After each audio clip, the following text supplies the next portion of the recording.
Welcome to Catch Outdoors. I'm your host, Captain Rob Modies. This podcast is about living and playing in the Florida Keys. I cover my favorite sport, fishing, but also all the many things to see and do down here in the islands. Thank you so much for tuning in, and now it's time to kick back and relax with me in the Keys.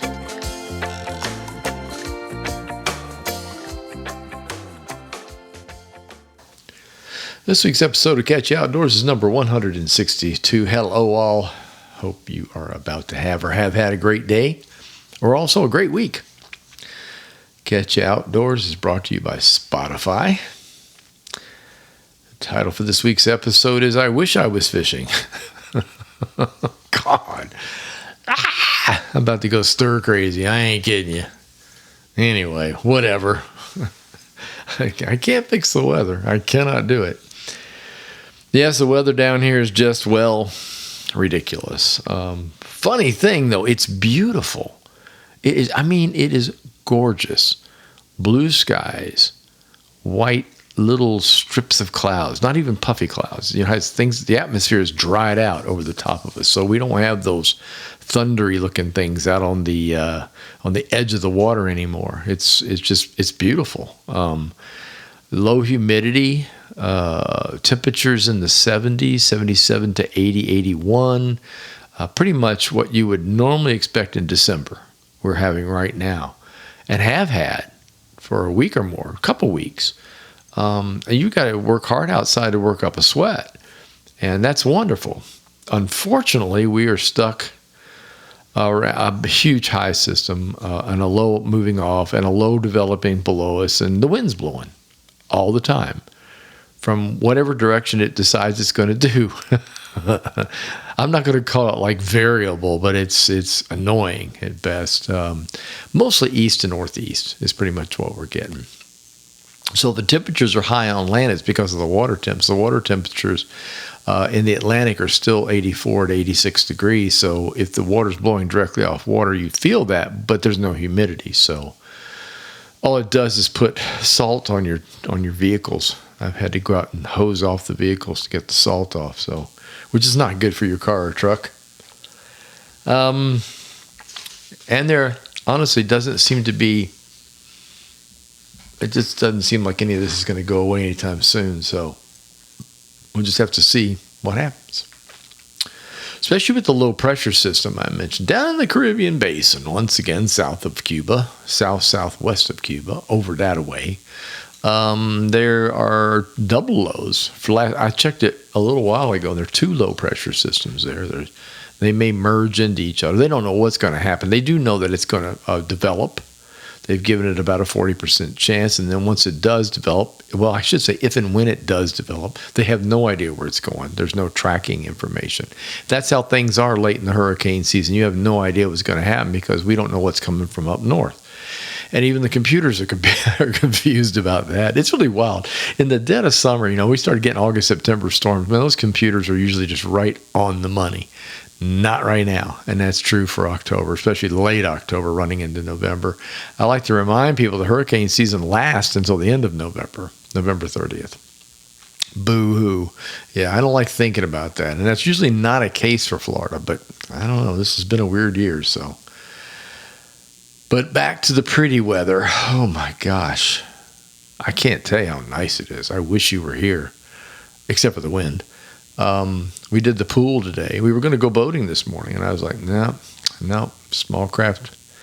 Use caution, that kind of stuff. Going to blow even harder by 11 o'clock. We'd get out there and get situated. Well, no, actually, it's probably not even true. Getting out would have been a problem.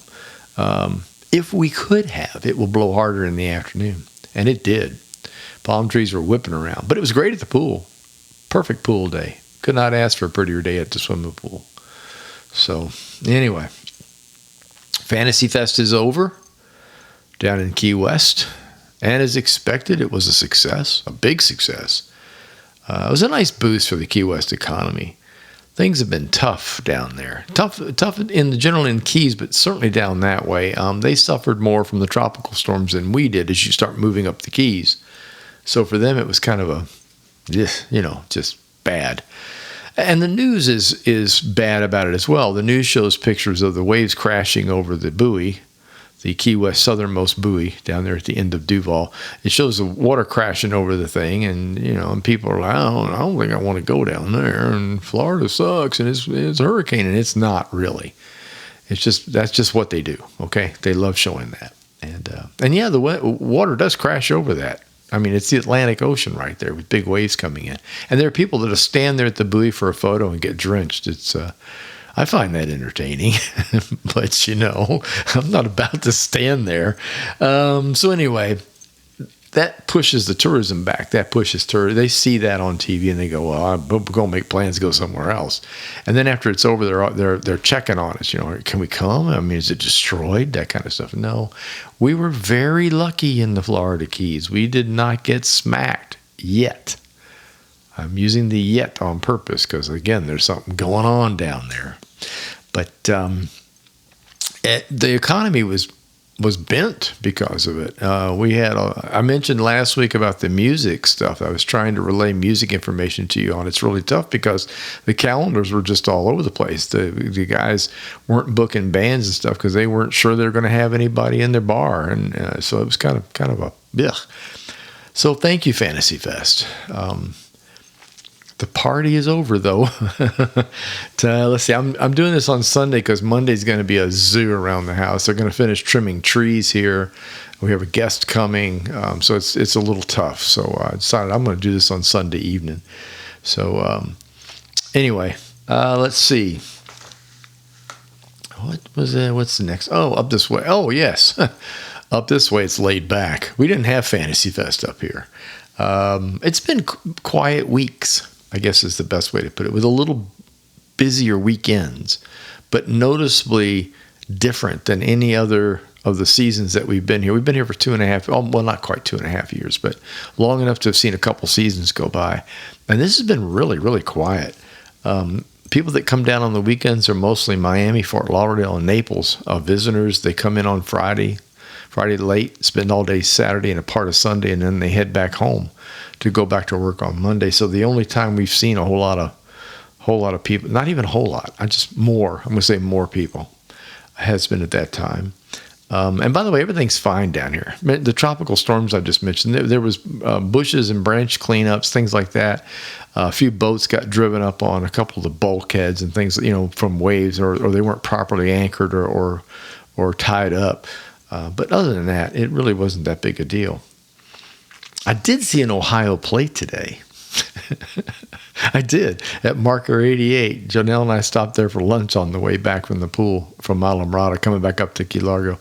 What a great bar. Yeah, eatery. Marker 88, they took them, when we first got here, they were still working on it. I think I'm going to guess and say over a year, restoring, fixing it, making it beautiful again. It's really a nice place. Great food, great place to hang out, great place to listen to music. But anyway, I was out in the parking lot and I saw that Ohio plate and I'm like, oh, signs of what's to come. Yes, indeed. And it gets cold and the snow comes. So do the Florida Keys visitors. I can't say that I blame you. I am not a snow person. I do not like cold. Yuck. Red Tide Report. Let me get to that. Let's see. I have that right here in my paper. Yeah. Here we go. There's the report's gotten bigger. It is still, and well, hell, I'll just read it to you. Over the past week, the red tide organism Corinna brevis was detected in 49 samples collected from Southwest Florida. Bloom concentrations of greater 100,000 cells per liter were present in 9 samples. 5 offshore of Pinellas County, that's the Clearwater, St. Pete, Tampa area. 2 offshore of Manatee County, and 2 offshore of Sarasota County. Surface patches of elevated chlorophyll persist off of southwest Florida and appear to have shifted south over the past week, consistent with surface currents during that time frame. Offshore sampling helped verify that patches offshore of Pinellas, Manatee, and Sarasota County contain bloom concentrations of Corinna brevis. The patches are shifting daily as a result of winds. Oh, imagine that. And ocean currents. And we're working closely with partners at the USF and NOAA NCCOS to monitor these critical movements, if you will. What in the world? Oh, data streams. Wow, big word, guys. The FWC and partners are conducting samples offshore Pinellas and Lee counties today. This came out on Thursday, so additional details are provided below. So we should see another batch of stuff. I'm sorry, no, this is a Saturday. No, this is Thursday report. So we should see other information. That's why they went down to Lee, because they're worried about the currents and things like that. So this is, I hate to say this is somewhat normal. After we have a lot of bad hurricane-y type weathers, tropical hurricanes, winds blowing, waves splashing, flooding, that kind of stuff, it exacerbates the red tide, Corona brevis, the organism, and it blooms. That's all there is to it.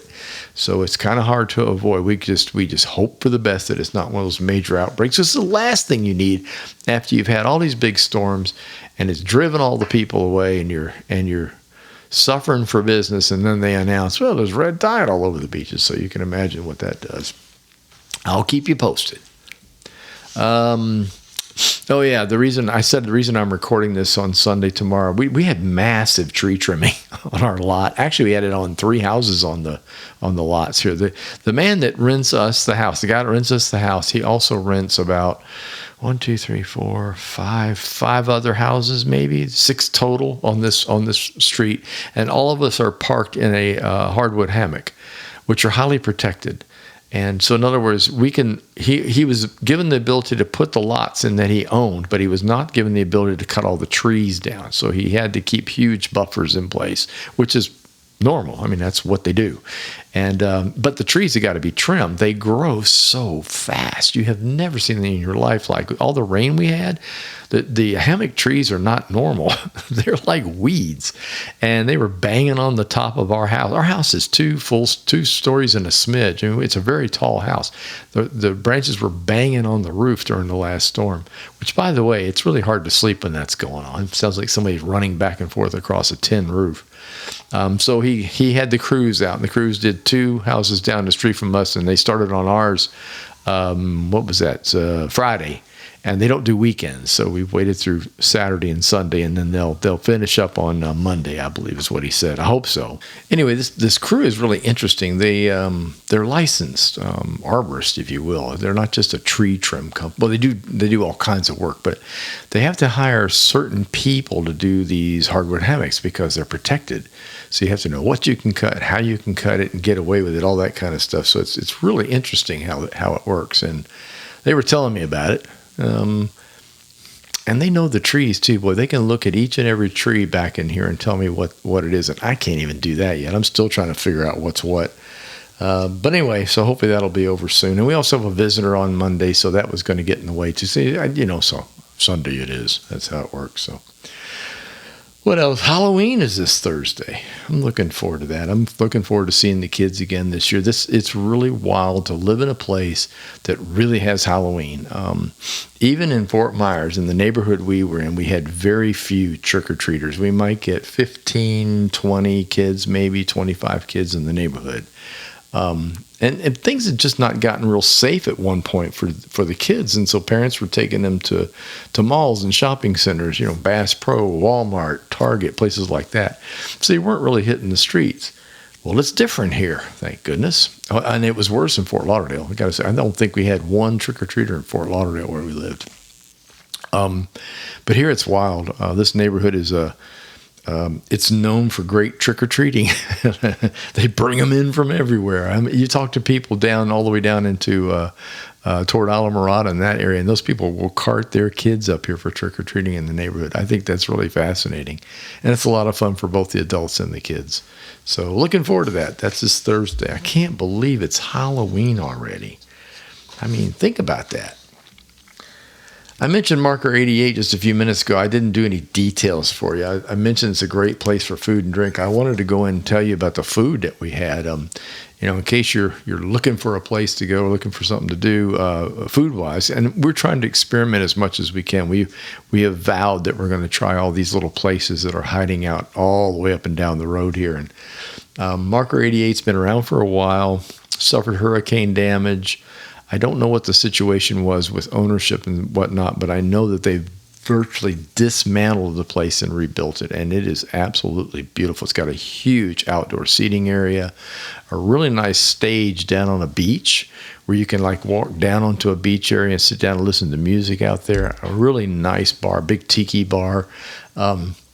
Really fun. The food was great. Today I had a chicken club sandwich. I know it's supposed to be fish, but I don't do that all the time. And it was delicious. I love the fact that they use sourdough bread for the bread. Sourdough, yummy.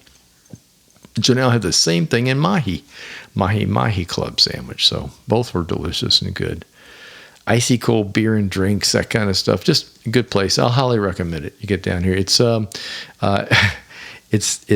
easy to tell you where it is. It's named Marker 88 for a reason. It's at mile marker 88 on the Overseas Highway, and it's just north of probably the northernmost end of Alamorada as you're coming in. It's on the it'll be on the bay side as you're heading south. So, let's see.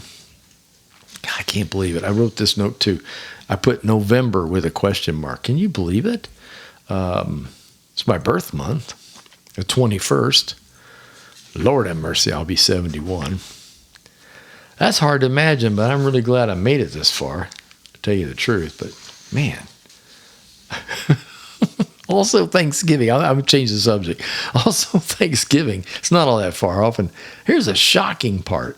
If my math is correct, Christmas Eve is 8 weeks from today. That would be the podcast date, Tuesday. When you listen to this 2 days from now, Tuesday, Christmas will be 8 weeks away. Christmas Eve, sorry. Well, same thing, sort of, because then it's over, right? Holy moly. Better get busy. I don't decorate, though, until after Thanksgiving. I just don't. I own what I'm going to put up. I don't run out and buy extra stuff. We put a tree up, and we put some sparkling lights out front, and that's the extent of it. I don't get too wild and crazy, although I do like riding through the neighborhood and I enjoy what everybody else is doing. So there's some competition. I've seen it, but it's not as crazy as some places that I've lived. But looking forward to it. I'm looking forward to Thanksgiving. It should be interesting this year. I like eating. I like eating good food, and everybody has good stuff on Thanksgiving. So let's see what else is on the list. I don't have all this. I could do a little fishing here toward the end, but I haven't got a lot of reports to tell you about because I was perusing other people's reports and nobody else was going either. At least the people that I trust to have a decent report. So I was reading this stuff and going, man, what are you all doing? The people offshore, oh my gosh, I feel bad. You have to make a decision if you're a customer. Do you want to get sick or not? Yeesh, that's not a situation I want to be in. So let's see. Oh, I started reading novels again. That's right. Okay, so the weather has been beautiful for sitting outside and enjoying the sunshine. It's also a great time to sit out there and read. And I've got my trusty little Paperwhite Kindle, which I really like. I had one of those beast Kindles with all the website stuff on it and all that crap, and it was constantly throwing ads at me. And anyway, so I backed off and got one called the Paperwhite, which is really nothing but a paperback book. That's all it does. It just displays your books. You pick your book, and then you turn the pages. I love the thing. And it's got a bright enough display in Paperwhite that you don't have to worry about being in the sun. You can actually see it, and that's one of the reasons I'm happy with it. So I got back on the novels again, the mystery novels, the mystery Florida novels, I call them. I got started my Wayne Stinnett, Jesse McDermott series back up again. I had read through book 8, and I just finished number 9. And I'm coming up on number 10. I'm trying Fallen Hero. I believe that's what this one's called. The coming up one is Fallen Hero. And then for some reason it changes from Fallen to Rising. I was looking at the titles. The first 10 books are Fallen whatever. And then the next batch of books are Rising whatever. And I guess I'll have to dig into that to see what that's all about. But it's the same character. You're following the same character through those books. So that'll be interesting. I'm not sure why they did a name change. Or maybe he was running out of Fallen things to say.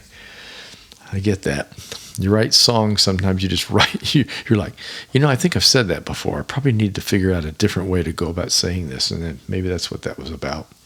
I love the books. They're action-packed mystery stories. They're set in the Florida Keys, down in the lower Keys, south of Marathon, and like in the Big Pine area. They're just great. I love the wicked twists and turns he puts in it. Every time you think the book's over, it has at least one or two more chapters where all hell breaks loose. I like that. I like not knowing what's going to happen next. So, but I'll brief you on it when I get done with that one and let you know how we're doing. I don't see any reason to change authors right now. I was switching back and forth between another author. I thought, well, I'm going to stick with one and get through the whole thing, and then I'll branch out. So I did recently read an interview about Wayne Stinnett, the author. His huge influence, was a guy named John D. MacDonald. You guys know Travis McGee novels from way back. That's where he got a lot of his inspiration from, and I can see why many of us love Travis McGee novels. 20 of them. If you've never read them, do it. You'll be absolutely blown away. These things, I think they started in the 60s, I think. He wrote a lot of pulp fiction and stuff in the 50s, but in the 60s is when it started, and then he passed away when The Lonely Silver Rain came out. And gosh, I'm sorry, I can't date it. I know that was probably in the 80s sometime, but those 20 books are fantastic reads. He also read a lot of Randy Wayne White books, so Randy Wayne White, books, as many of us have done as well. And those are all based in the Sanibel Captiva area. Also fantastic books. It was fun to see that. And then he followed a lot of other authors that I like to read, so it seems only natural that I like to read his stuff. So there you go. If you're looking for something that's Florida-based, Florida Island-based with a little twist to it, I recommend it. Fishing. All right. I'm going to throw out a little fishing here real quick. Let's talk a bit about something I saw on YouTube channel a couple of evenings ago.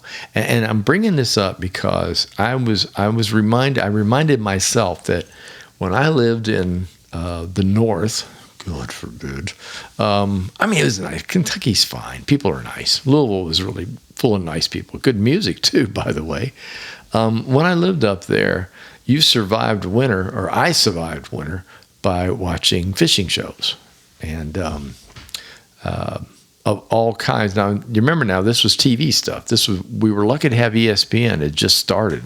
And ESPN threw out fishing shows. And then if they didn't have it, you'd watch a fishing show on the weekend television, Saturday or Sunday. You didn't have it all the time like we do now. So that's kind of what happens down here. When this wind is blowing, I'll generally flip that on and just watch a fishing show. And I've bumped across a bunch of really wild ones. Some of them are goofier and I'll get out, and some are really, really good, well produced.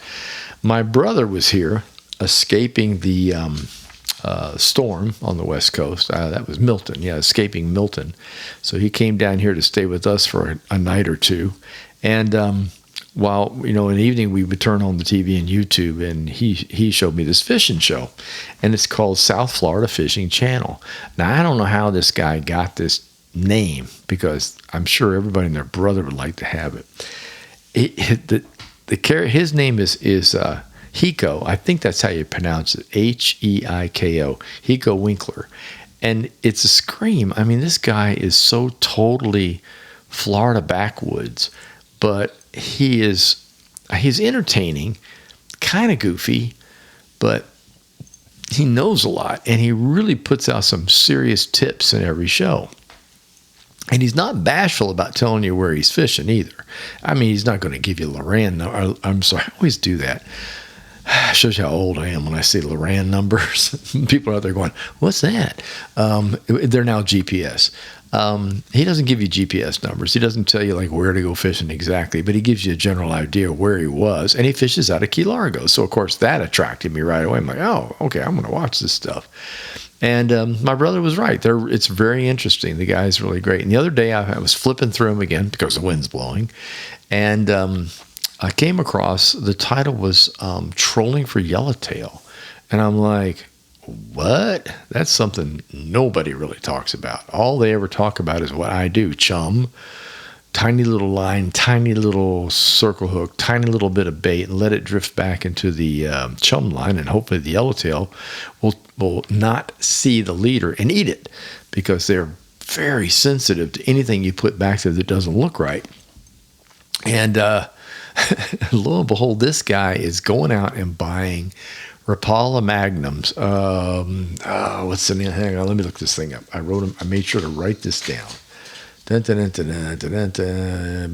X-Rap. He's buying X-Rap Magnums, and what they do, that's a diving lure that I used over on the West Coast to go after grouper, as well as other people. I mean, that was a pretty popular. It still is popular lure. It's got a great big lip on the front, and they'll when trolled at about 5 miles an hour or so, 5 to 8, they'll dive down by the box number. So in other words, you'll buy like a Magnum, X-Rap Magnum 10. That means it goes 10 feet down at speed. And it won't go down much deeper than that. I mean, they're pretty cool how they lock on. And you can buy them, I think, we used to get them up to 30 because the West Coast waters that we were fishing along the edge of the grass and stuff, it was no deeper than 30 feet anyway. So, and here, the patch reefs that he was fishing on top of were about 10 feet to 14, 15 feet. And he was being really careful watching his depth finder because he's hauling this lure behind him that might snag and break off. And at $10 to $12 a pop, that's not fun. So anyway, he's out there doing his trolling thing, and he's popping yellowtail one after the other. And I'm watching this going, what? And everything from little ones, little 10-inch to legal, 13, 14, 15 inches. Not to mention he's picking up the occasional whatever, jack, grouper. He picked up a grouper, barracuda, of course. What else? Mangrove. Muttons. He and his buddy are laughing and fishing, and I'm like, Jiminy Christmas. I've often thought about it. I've thought, why not just troll a plug over the top of the reefs? Because you're on these patch reefs, and these reefs are really cool. What they are is you have like a sandy area, then you have a coral-like area, and also you have like rocks. And the rocks are what most of the people around here refer to the patch reef as that rocky area. They're not really talking about the coral areas, although there's some in there. They're talking about the rocky stuff where all these fish like to hang around and live underneath, especially grouper and snapper. So, boy, I had an epiphany. I'm going shopping. Actually, I already have some. I went out in the garage and looked right after I watched the show. I got some of those things. I still have them from being over in Fort Myers. You never get rid of a good lure. So, although mine go too deep, mine are all 25s and 30s. That's not going to work out there where he was. As a matter of fact, when he rolled out into 30 feet of water, they turned around and went back over the pasture. They realized, we're too deep. This isn't going to work. These fish won't follow this thing out here. So anyway, that was kind of a cool thing. And I love it when I watch something like that and you get something, some little tidbit. I will say this. He lost like 3 of them. And not to the bottom. He lost them to, I'm sure, barracuda. They just got whacked off by a big fish. And out there's some really huge stovepipe cudas out there. These things are, 4.5, 5 feet long, and one bite, that thing had to be gone. And I thought, I might want to put a small piece of wire. Now, the problem with that is I'm just wondering if that'll affect the yellowtail bite, since they are leader shy. However, they were willing to hit a big old troll lure. I just don't know how that's going to work. So I'm going to experiment. I'm going to play with trolling when I get back out there, if I ever get back out there. Come on, Mr. Wind, please stop blowing, would you please? Anyway, if you get a chance, check it out. South Florida Fishing Channel is what he calls it. He has giveaways, does all kinds of crazy stuff on the channel. Apparently, it's been around a while. So it's always nice to find something fun, something new. So check it out. And now it's time for useless information. And now, from the original book of useless information. You are a reject! You are useless! You can get a job down here cleaning toilets! Here's your host, Captain Rob Modies. Well, he swears up and down he's useless, but he might be all right eventually, but completely useless. With useless information. Here we go. Let's see here. Almonds are a member of the peach family. They are the oldest, most widely cultivated, and extensively used nuts in the world. Peanuts are cholesterol-free. I did not know that. They are one of the ingredients of dynamite. I didn't know that either. See, is that really useless? Probably. 90% of the vitamin C in Brussels sprouts is lost when you cook them. Oh, fine. I really don't care for Brussels sprouts. You use more calories eating celery than there are in celery itself. I like celery. And there you go until next week. And before I go, here are some final words. I really wish the wind would stop blowing. It's tough when you own a small, shallow water skiff. Funny thing is, you'd think I'd have a place to hide from the wind, but it doesn't really work that way down here. One way or another, I have to cross open water to get to a hiding place, and then it has to be a place that actually holds fish, and then when the wind comes up, I have to go back across that open water. Kind of takes the fun right out of it. I can tell you one thing for sure, that if and when the wind does die down, I'm going fishing several times in 1 week. I have got to make up for some lost fishing time. So in the meantime, I'll continue reading, playing a video game, I do, and resorting my fishing equipment for the 1,000th time. I'll talk to y'all later. Thank you for tuning in. If you enjoyed listening, please tell a friend, leave a review, and don't forget to subscribe to the channel. The Facebook page is Catch Ya Outdoors. The website is catchyaoutdoors.com, where you can find all the previous podcasts and news about books and my music. Until next time, get outdoors and enjoy.